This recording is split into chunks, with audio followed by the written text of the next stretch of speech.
বলছে আপনার কাছে যে কবার পানি চেয়েছি আমি তখন ঢেলে দিয়েছেন, কারণটা ও আমার বাবাজিরা। ওই সময় মহিলা পর্দার বাইরে থেকে বলে, পাইছি ধরে পাইছি। আমি যখন জোহরের নামাজ আদায় করে যখন সালাম ফিরিয়ে দিলাম, আমি দেখতে পেলাম এখান থেকে 150 কিলোমিটার করে একটা গ্রাম আছে পাইছি, ওই গ্রামে আগুন লেগে গেছে। ওরে পাইছি, আমি তাড়াতাড়ি জোহরের নামাজ আদায় করে আমি কুয়া থেকে পানি তুলে আগুনটা নিভিয়ে দিলাম। ও আমার বাবাজিরা, এই আমার বাইজিদ বাস্তামি রাহমাতুল্লাহ আলাইহি অবাক হয়ে গেলেন, আল্লাহ আমার চেয়ে তোমার মাহবুবা বান্দি অনেক বড়। এখান থেকে 150 কিলোমিটার করে আগুন লেগেছে একটা গ্রামে বাবাজি, আর মহিলা বাড়ির থেকে কুয়া থেকে পানি তুলে ওই আগুনটা নিভিয়ে দিলেন। ও আমার বাবাজিরা, বাইজিদ বাস্তামি মনে করে, বাবা আমি যখন পাখির দিকে তাকিয়েছিলাম পাখিটা ঝরে পড়ে গেল, পাখিটা মারা গেল, কিন্তু মহিলা কি মারা যাবে? ওই মহিলা বলে, পাইছি আজ থেকে 6-7 মাস আগে একটা পাখি মেরে দিয়েছে পাইছি। বাইজিদ বাস্তামি রাহমাতুল্লাহ আলাইহি এইবার অবাক হয়ে গেলেন, বাবা আশ্চর্য হয়ে গেলেন, না আমি আবার পাখি মেরেছিলাম, পাখি পুড়িয়ে দিয়েছিলাম, সেই কথাটা মহিলার কাছে কেমনে আসে? বাইজিদ বাস্তামি রাহমাতুল্লাহ আলাইহি কত বড় আল্লাহর ওলি ছিলেন বাবা, কত বড় আল্লাহর মাহবুব বান্দা ছিলেন। তার চেয়ে বড় একজন আল্লাহর মাহবুব বান্দির সঙ্গে বাইজিদ বাস্তামির সাক্ষাৎ হয়ে গেল। এইবার বাইজিদ বাস্তামি রাহমাতুল্লাহ আলাইহি বলে, আম্মা জান আমি আপনার কথা প্রশ্ন করি, আপনার স্বামী নাই, আপনার কি ছেলে পেলে নাই? ওই মহিলা বলে, বাইজিদ সবে 1 বছর আমাদের বিবাহ হয়েছে, আমাদের কোনো সন্তান হয় নাই। ওরে বাইজিদ আমার স্বামী জঙ্গলে কাঠ কাঠুরিয়ার কাজ করে, কাঠ কেটে বাজারে বিক্রি করে। ওরে বাইজিদ আমার স্বামী আসবে, একটু পরে আমার স্বামী চলে আসবে। বাইজিদ তুই সব লক্ষ্য করবি, আমার স্বামী জঙ্গলে কাঠুরিয়ার কাঠ কাটে আর ওই কাঠ এনে বাজারে বিক্রি করে। বাইজিদ আমি এমন কিছু কাজ করিনি, আল্লাহর রাজি খুশি করার জন্য এমন কিছু কাজ করেনি, তবে স্বামীর খেদমত করেছি। ভাই এখনকার মহিলারা স্বামীর খেদমত করে? একদম না, মোটেও করে না, যাই বলে মোটেও করে। এরা আল্লাহর ওলি হবে কি করে? মোটেও করে। আমি উদাহরণ বলবো, আপনারা শুনুন। বাইজিদ বাস্তামি কি বলছে, বাইজিদ আমি এমন কোন আমল করি না, আমার স্বামীকে আমি খেদমত করি, আমার স্বামীকে মহব্বত করি, ভালোবাসি বাইজিদ, সেজন্য মনে হয় আমার খেদমতটা আমার আল্লাহর কাছে পছন্দ হয়ে গেছে। বাইজিদ আমার স্বামী জঙ্গল থেকে কাঠ কেটে নিয়ে আসবে, বাড়ি আসবে, আমি মাথার থেকে কাঠের বোঝাটা নামিয়ে রেখে দেব। বাইজিদ আমার স্বামীকে আমি খেদমত করি, কুয়া থেকে পানি তুলি, স্বামীকে গোসল করিয়ে দিই। একবার জোরে বলবেন না সুবহানাল্লাহ? আমার স্বামীকে নিজের হাতে গোসল করিয়ে দিই। ও আমার বাবাজিরা, ওই মহিলা বলে, বাইজিদ বাস্তামি রাহমাতুল্লাহ আলাইহি আমি আপনাকে শোনাচ্ছি, আপনাকে বলছি, আমার স্বামী গভীর রাতে তাহাজ্জুদ নামাজ আদায় করে। ওরে বাইজিদ তাহাজ্জুদ নামাজ আদায় করে আমার স্বামী, আর আমি পিছন থেকে পাখা নিয়ে বাতাস করতে থাকি। ওরে বাইজিদ বাস্তামি রাহমাতুল্লাহ আলাইহি আমার আমলগুলো আমি আপনাকে বলছি, আমি কি এমন আমল করি, কি আমল করলে আমরা আল্লাহর মাহবুবা বান্দি হওয়া যায়।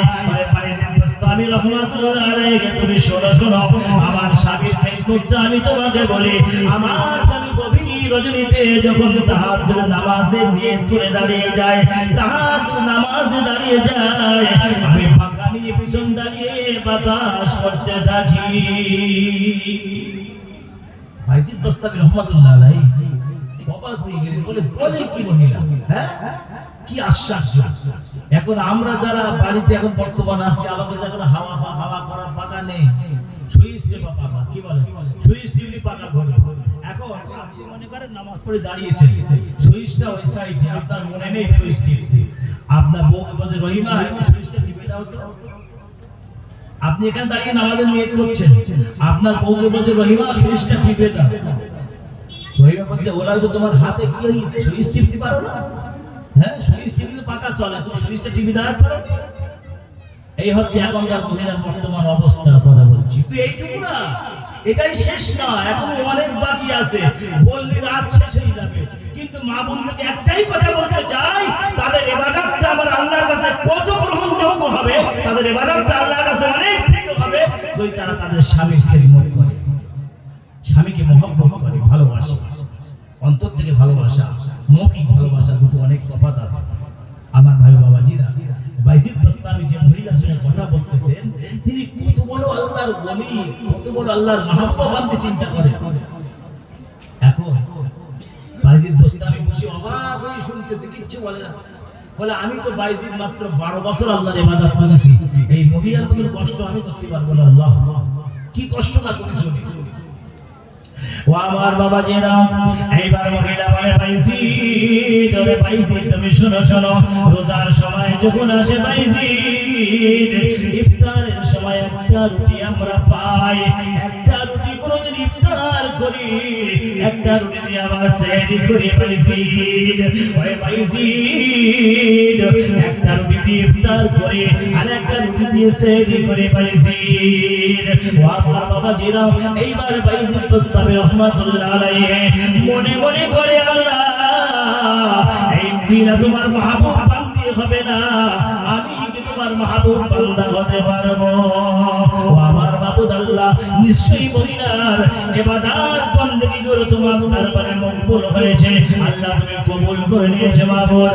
ও রব্বুল আলামিন আল্লাহ, তোমার দরবারে কবুল করা হয়েছে, মকবুল করা হয়েছে।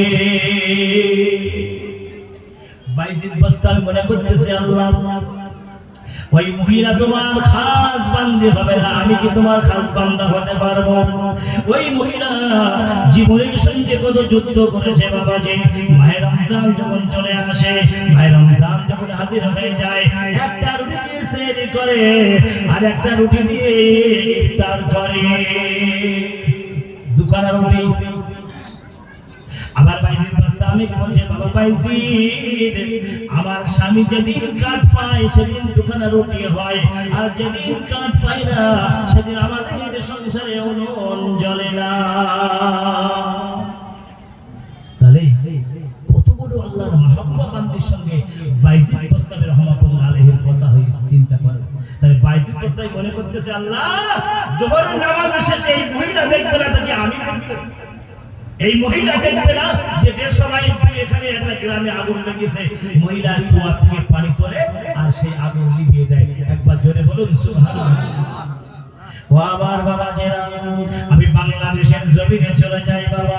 বাংলাদেশের সিলেটের জমিনে একজন বাদশা ছিল বাবা, গুরু গোবিন্দ বলে একটা বাদশা ছিল, আর বুরহানুদ্দিন একজন মানুষ ছিল বাবা।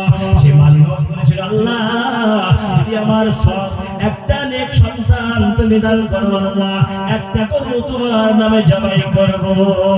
ও আমার বাবাজিরা, ওই সেই বুরহানুদ্দিন একটা পুত্র সন্তান হলো, একটা গরু জবাই করলো, একটা গো হত্যা করলো বাবা।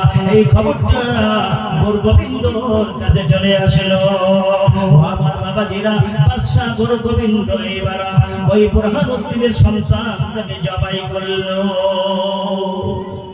ও আমার বাবাজি, বুরহানুদ্দিন আল্লাহর কাছে ফরিয়াদ করে, আল্লাহর কাছে কাঁদে, রব্বুল আলামিন আল্লাহ আমার সন্তানটাকে জবাই করেছে আল্লাহ। ও রব্বুল আলামিন আল্লাহ, এমন কোন মহাপুরুষ তুমি পাঠিয়ে দাও, এই সিলেটের জমিনে একজন বাদশা, এই বাদশাকে জব্দ করবে এমন একটা মানুষকে পাঠিয়ে দাও আল্লাহ।